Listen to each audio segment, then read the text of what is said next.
할렐루야. 1월 13일 화요일 새벽 기도를 시작하겠습니다. 사도신경으로 우리 신앙을 고백합니다. 나는 전능하신 아버지 하나님 천지의 창조주를 믿습니다. 나는 그의 유일하신 아들 우리 주 예수 그리스도를 믿습니다. 그는 성령으로 잉태되어 동정녀 마리아에게서 나시고 본디오 빌라도에게 고난을 받아 십자가에 못 박혀 죽으시고 장사된 지 사흘 만에 죽은 자 가운데서 다시 살아나셨으며 하늘에 오르시어 전능하신 아버지 하나님 우편에 앉아 계시다가 거기로부터 살아있는 자와 죽은 자를 심판하러 오십니다. 나는 성령을 믿으며 거룩한 공교회와 성도의 교제와 죄를 용서받는 것과 몸의 부활과 영생을 믿습니다. 아멘. 찬송가 104장 찬양하시겠습니다. 찬송가 104장입니다.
오늘 우리 주신 하나님 말씀은 신약성경 마태복음 1장 18절에서 25절까지 말씀입니다.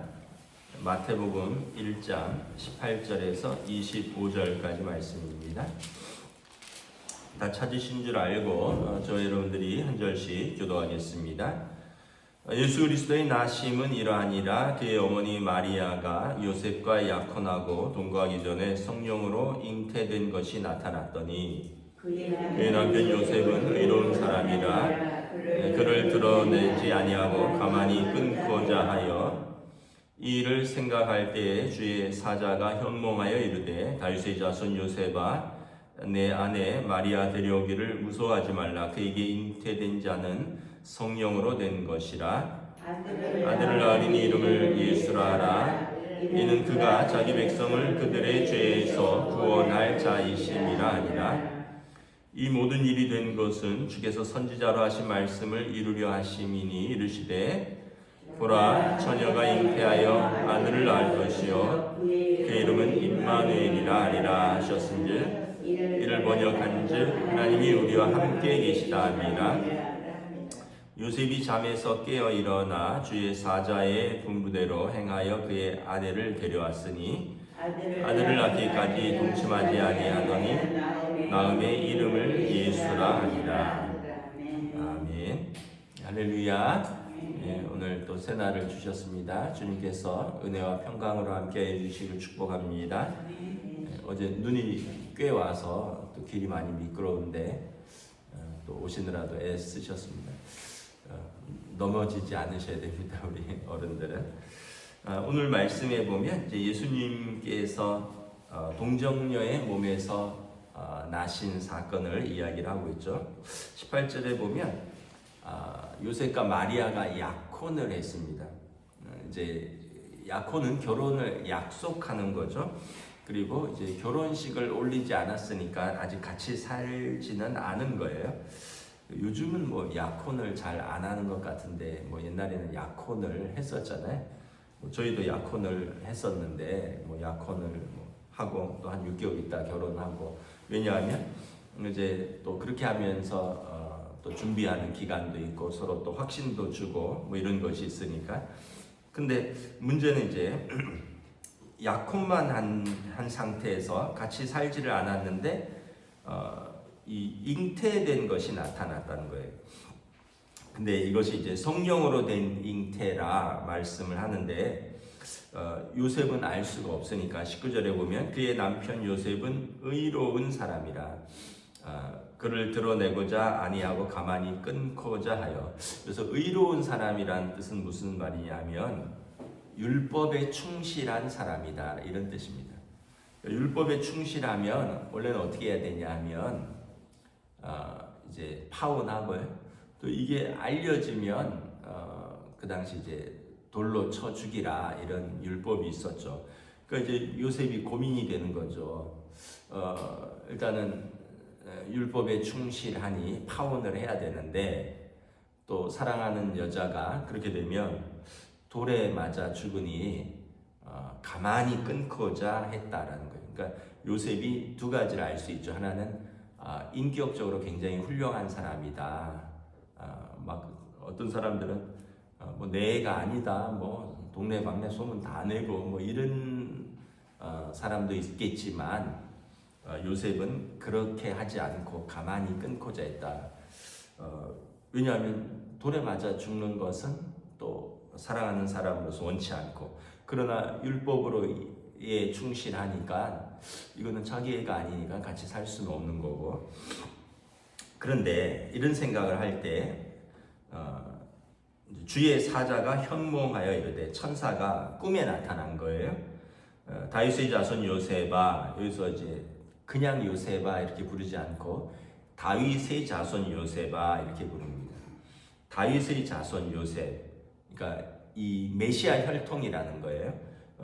다윗의 자손으로부터 그 이제 사무엘하 7장에 보면 그 메시아의 오심을 약속하거든요. 이게 다윗 언약인데 내 아내 마리아 데려오기를 무서워하지 말라. 그에게 잉태된 자는 성령으로 된 것이라.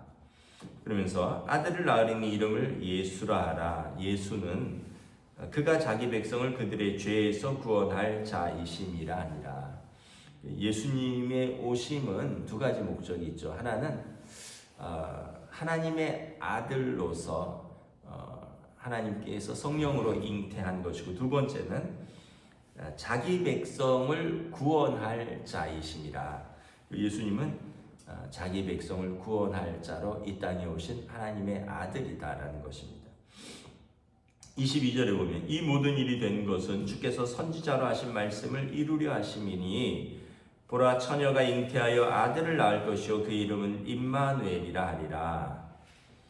이것은 이제 이사야 7장 14절의 선지자의 예언입니다. 이제 하나님께서 이사야 선지자를 통하여 예언을 하는 거죠. 처녀가 잉태하여 아들을 낳을 것이라. 그의 이름은 임마누엘이라. 임마누엘은 하나님이 우리와 함께 계시다 아니라.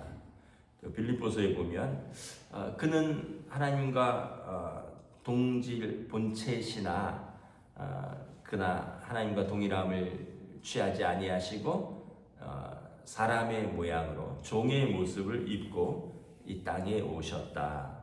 그래서 이 땅에 오신 이유는 죄인인 우리와 함께하러 오셨다라는 거예요. 그래서 예수님의 그 이름 그리고 임마누엘은 같은 거예요. 하나님이 우리와 함께하셔서 자기 백성의 죄를 구원할 자이심이라는 것입니다. 그리고 24절에 보면 요셉이 잠에서 깨었습니다. 그 꿈이라는 거죠. 현몽이라 했으니까 꿈을 깨고 주의 사자의 분부대로 그의 아내를 데려왔다. 그리고 아들을 낳기까지 동침하지 아니하더니 나음의 이름을 예수라 하니라. 그래서 예수님을 이제 태어났는데 이제 아내를 버리지 않고 이제 약속대로 예수님이 마리아와 요셉을 통하여 이 땅에 오셨다. 우리가 이제 여기서 두 가지를 한번 생각해 봐야 되는데, 첫째는 뭐냐 하면 하나님의 뜻이 내 생각 또 내 경험 또 내 이익보다 우선한다라는 거죠. 내 생각은 어떻게 데려올 수 있겠습니까? 여러분 뭐 이거는 생각으로 상식으로 안 되잖아요. 아니 약혼했는데 아기가 있다는 거예요. 어떻게 데려오겠습니까? 요즘은 뭐 결혼 전에도 뭐 아기 생기고 뭐 결혼식 때 막 배가 부른 신부들도 있고 뭐 그러기도 하던데, 근데 뭐 그거는 본인과의 관계에서 생긴 아기일 테고, 문제는 내가 아닌데 아기가 생겼다는 거예요. 이 내 생각으로 받아들일 수 없고 내 경험으로도 이건 받아들일 수 없잖아요. 또 하나는 이게 같이 살 수 있을까? 그 사랑해서 내가 받아들인다고 해도 내가 같이 살 수 있겠는가라는 거죠. 이게 참 굉장히 어려운 거예요. 근데 오늘 본문에 보면 주의 사자가 이제 하나님의 뜻대로 이것을 알려줬다는 거예요. 그러니까 하나님의 뜻이 내 생각, 내 경험, 또 내 이익보다 더 크다라는 거죠. 여기에 순종했다는 거예요. 그래서 사실은 이 예수님의 탄생에는 요셉의 큰 순종이 있었다라는 것을 우리가 알 수 있습니다. 그래서 우리는 하나님의 뜻도 어느 정도 알 것 같은데, 그래도 내 생각은 그건 아닌 것 같다고 이렇게 얘기하는 분들도 있고요. 또 어떤 면에서 보면 이 마리아를 데리고 사는 것, 또 어떻게 보면 이거는 또 자기 체면, 자기 이익, 모든 것이 다 이제 훼손되는 거잖아요. 그럼에도 불구하고 하나님의 뜻이라면 요셉이 이제 받아들였다는 거예요. 그래서 요셉은 의로운 사람이라 하나님께서 그의 의를 인정해 주셨다라는 것이죠. 언젠가 제가 몇 번 말씀드린 것 같은데, 옛날에 연예인 교회라고 하영주 목사님이 이렇게 처음 시작하신 교회입니다. 연예인 교회에서 구봉소 장로님, 돌아가신 구봉소 장로님이 그랬다잖아요. 청년이 내가 성경을 좀 읽어보고 좀 예수 좀 믿으려는데 이게 이 마태복음 1장에서부터 걸린다고, 어떻게 처녀가 애를 낳을 수 있느냐. 그랬더니 구봉서 장로님이 그랬다 그러잖아요. 야, 남편도 믿는데 네가 뭘 못 믿어 이 자식아, 믿어 이랬다잖아요. 근데 하여튼 이런 건 이제 우스갯소리인데, 어쨌든 요셉은 내 생각, 내 경험, 또 전통, 문화를 뛰어넘는 하나님의 뜻에 순종한 사람이었다. 마리아도 그렇죠. 누가복음에 보면 마리아도 순종을 합니다. 마리아도 안 됩니다. 나는 남자를 알지 못합니다. 누가복음에서도 마리아도 여러 번 반대하다가 성령이 내게 임하신다. 그랬더니 마리아가 주의 계집종이오니 주의 뜻대로 하옵소서. 결국은 하나님의 뜻에 순종하는 사람을 통하여 예수님이 오셨다. 저와 여러분들도 순종할 때 하나님의 뜻이 이루어진다. 우리 생각, 우리 경험보다 하나님의 뜻이 더 크고 더 넓고 더 깊고 더 높다라는 것을 인정할 때 우리가 순종할 수 있다라는 것이죠. 또 하나는 하나님이 우리를 얼마나 사랑하시느냐. 그 안셀름이라는 그 유명한 신학자가 이런 이야기를 했습니다. 하나님께서 아주 사람의 모습으로 오셔서 콧물 흘리고 똥을 싸고 기저귀를 차는 아주 변변찮은 인간의 아기의 모습으로 오셨다. 하나님이 왜 그렇게 하셔야 할까? 하나님이 세상을 이처럼 사랑하셔서이다. 그래서 가장 연약한 모습으로 그리고 말구유에 오셨잖아요. 가장 비천한 곳에 가장 낮은 곳에 하나님께서 하나님의 아들이 이 아기의 모습으로 오신 것은, 그리고 우리와 함께 하신 것은, 그리고 우리 죄를 용서하시기 위해서 오신 것은 하나님이 저와 여러분을 세상을 이처럼 사랑하시기 위해서이다. 결국 이처럼 사랑하심은 십자가에서 나타난 거죠. 가장 비천한 모습, 낮은 모습으로 오셔서 자신을 온전히 다 내어주시면서 우리를 사랑하셨다. 그래서 이 부모의 순종을 통해서 예수님이 오시고 예수님의 십자가의 순종을 통해서 하나님의 뜻이 완성되는 것을 바라봅니다. 그래서 순종과 사랑을 통해서 하나님이 우리 죄를 용서하셨다. 그렇다면 우리도 순종과 사랑으로 하나님을 사랑한다면 하나님 말씀에 순종하는 모습으로 우리도 살아가는 것이 하나님의 사랑을 받은 우리의 합당한 성도의 모습입니다. 저와 여러분들이 또 어려운 일이 있고 또 결정하기 어려울 때 내 생각, 내 경험보다 하나님의 뜻이 무엇인가를 항상 생각하고 하나님의 뜻에 순종하는 저와 여러분 되시기를 주님의 이름으로 축복합니다. 기도하겠습니다. 하나님 은혜를 감사합니다. 예수님께서 이 땅에 오실 때 먼저 요셉의 순종이 있었고 마리아의 순종이 있었습니다. 참 도저히 받아들일 수 없는 이 사실에 대하여 하나님의 뜻에 순종하는 요셉과 마리아를 통해서 예수님께서 이 땅에 오셨고, 또 예수님께서는 그 순종으로 죽기까지 십자가에 순종하심으로 우리의 죄를 용서하셨습니다.